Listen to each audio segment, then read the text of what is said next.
സമാധാന നൊബേലിനായി American president Donald Trump അവകാശവാദം ഉന്നയിക്കുന്നതിനിടെ ലോകത്തിന്റെ കണ്ണുകൾ ഇന്ന് ഓസ്ട്രേലിയയിലേക്ക്.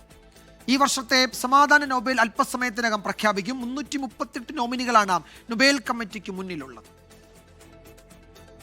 അമേരിക്കൻ പ്രസിഡന്റ് ഡൊണാൾഡ് ട്രംപ് പുരസ്കാരത്തിനായി പരസ്യമായി അവകാശവാദം ഉന്നയിച്ചതാണ് ഇത്തവണത്തെ നൊബേൽ സമാധാന പുരസ്കാരം ഇത്രയേറെ ചർച്ചയാകാൻ കാരണമായത്.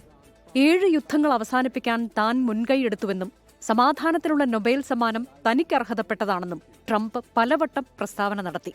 നൊബേൽ ലഭിക്കാതിരുന്നാൽ രാജ്യത്തിനത് വലിയ അപമാനമാകും എന്നാണ് പ്രതികരണം.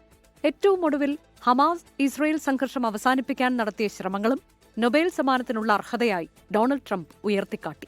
തനിക്ക് വേണ്ടി നൊബേൽ സമ്മാനത്തിന് ലോബിയിങ് നടത്താൻ നോർവേയിലെ ധനമന്ത്രിയായ മുൻ നെയ്റ്റോ മേധാവി ജെൻസ് സ്റ്റോൾട്ടൻബർഗിനെ ട്രംപ് വിളിക്കുക പോലും ചെയ്തിരുന്നു.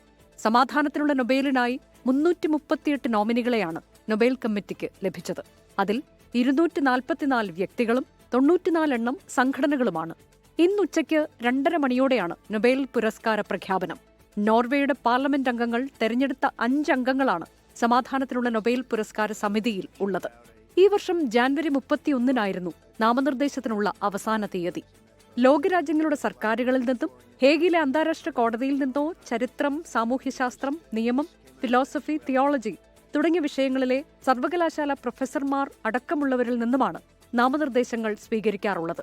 നോമിനികളുടെ പേര് നാമനിർദ്ദേശം ചെയ്തവർ പ്രഖ്യാപനം വരെ രഹസ്യമായി വയ്ക്കണമെന്നാണ് നിയമം.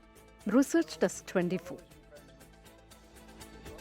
ലോകത്തെവിടെയായാലും ഏത് സമയത്തും 24 വാർത്തകളും ഓഗ്മെന്റഡ് റിയാലിറ്റി പാക്കേജുകളും എക്സ്പ്ലെയിനറുകളും വിശദമായി കാണാൻ ഞങ്ങളുടെ യൂട്യൂബ് ചാനൽ നിങ്ങൾക്ക് സബ്സ്ക്രൈബ് ചെയ്യാം.